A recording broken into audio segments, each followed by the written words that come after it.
Our keynote speaker for our workshop is Angela Caban. She comes to us from New Jersey. She is a military spouse in the National Guard. We're very blessed to have her available to talk to us because of her perspective. A lot of speakers that are available that I've seen mostly have active duty perspective. And this is a great opportunity to hear something very specific as it pertains to us in the National Guard, and very much looking forward to hearing everything you have to say. If you would come up.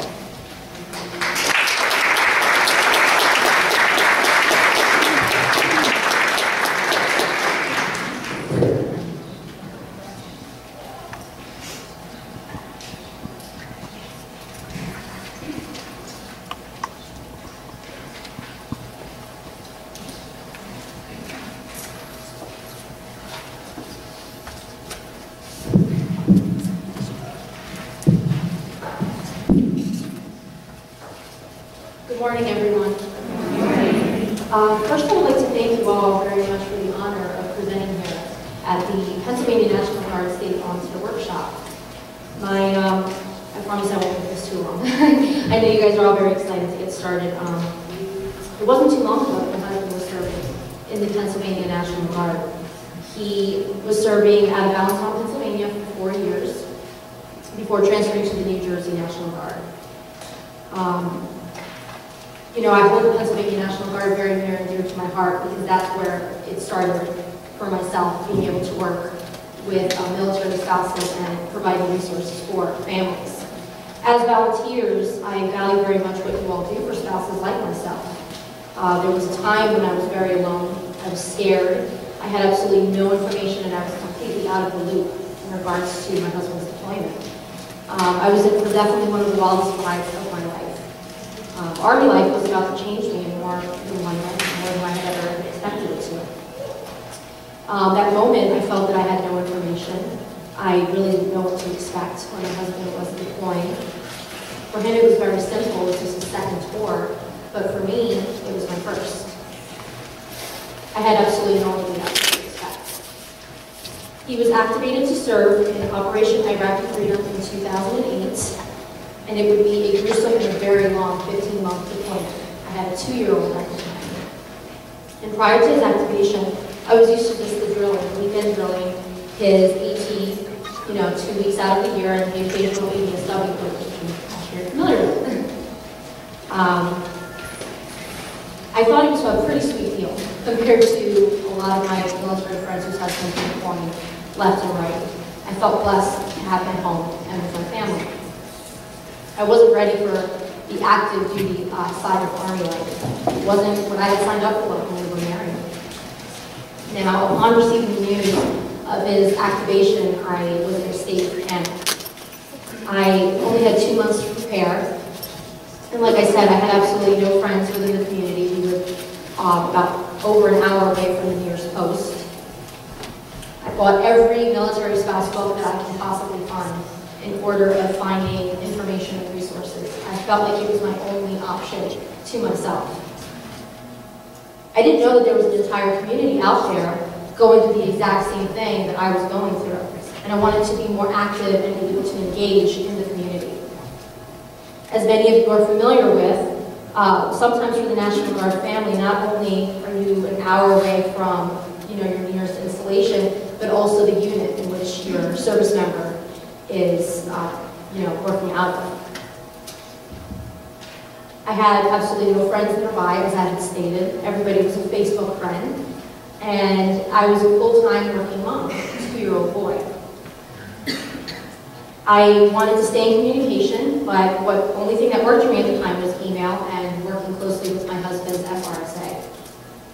It was very nice and very helpful, but again, I needed some more one-on-one interaction on the computer. Now we live in a very unique lifestyle, and it's an ongoing sacrifice for ourselves and our families in support of our service members' career. When you live off post, you are faced with the challenges of living the double lives. This is what I like to call it. Some of us don't fully relate to the military life, and this is because we haven't had the pleasure of moving around, moving, coast to coast. We like to think that our military family comes first, but then there's also that pressure from your civilian community. You have spent your entire life living what you thought was a normal civilian life, until you were slapped with those orders. Then what do? Do we jump out of our civilian roles and jump into what is only a temporary military lifestyle? Like our service members do when they return from drill, and they hang up their ACUs. And they hang it up in the closet until the following month. It isn't simple for us. You have to embrace what both communities face you. You have a tremendous opportunity to make a difference in both communities. In the military community, you have the opportunity to make a lifelong bond with other spouses and family members. You don't have to live nearby in order to make this connection with them. That is the beauty of social media. You have to make an effort and to get out there and to talk to people about your specific situation. I have been blessed in this life to make lifelong friends throughout this journey in my husband's military life. And you also have a chance to make a difference, help other families out there, give them resources so that they don't feel lost and alone. In the civilian community, we have the opportunities to show them what military life is for us. We aren't the traditional military families. National Guard families, as National Guard families, we can teach them and show them how to support military families, and not just for those who are living on post. Encourage them to help you, and for those that live around them in the civilian community. I first started volunteering for organizations and nearby units, and I think that was extremely funny because my husband did not report to any one of these units. However, I did. It did make it easier since they were a lot closer to our home. And I could bring my son along, and he thought that was pretty cool to see the soldiers all dressed up. We helped with writing Christmas cards to soldiers overseas, coordinating company parties, and even getting school supplies handed out to National Guard families that were in need. I did check in with my husband's unit and wanted to be a part of that community as well, even though they were so far away. And it was great to be able to connect with other National Guard spouses. They did not live on the post, and they needed the tremendous support, the same support that I needed. So in helping others, I also found myself being helped. Our military family is what keeps us grounded. One thing that I often hear from my friends and my family is that since my husband is currently home, he is not deployed, do I still keep in touch with my military community? I don't really make the choice to cut everybody off just because he's working his normal civilian job. I don't cut the strings with my friends or my military family. Part of being a military family is to stay involved in what is happening within our community, keeping connected with others, being informed, and helping each other out. I never thought that I would be able to make a career out of helping other military families connect. Perhaps there was a time that I felt the National Guard families really had no hope. Nobody really understood us. I think it's getting a little better now, though, wouldn't you agree? The military has come a very long way. 10 years ago, we weren't recognized by the media as we are now. The attention that has been brought up upon us I find very fascinating, mostly because it is important for others to understand our trials and our triumphs as military families. Now the war is drawing down, and what does this mean for ourselves as a community? Our voices as spouses and military families should not be lowered. Deployment is not the determining factor to obtaining resources and gaining support for our military community. And what can we continue to do to help? I've thought about this for quite some time now as I take on more roles. I'm in a time in my life where I need to interact with more people. I need to be a voice for the community.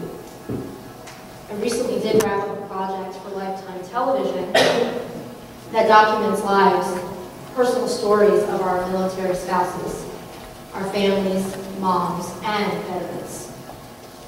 I think this was an opportunity to let the real stories of these families be heard, not just what you see on reality shows and pretty much Army Wives. I mean, we we have real lives and real stories. It's not so much that much drama. I think that this effort will continue to help the willingness of the community, to help military families. But we won't really know unless we try when we get out there. Now, whether you're volunteering at your unit's summer picnic or reaching out to someone who truly needs help, we are learning to stay active in the community. We are making the choice to not give up and to focus on what is important to us.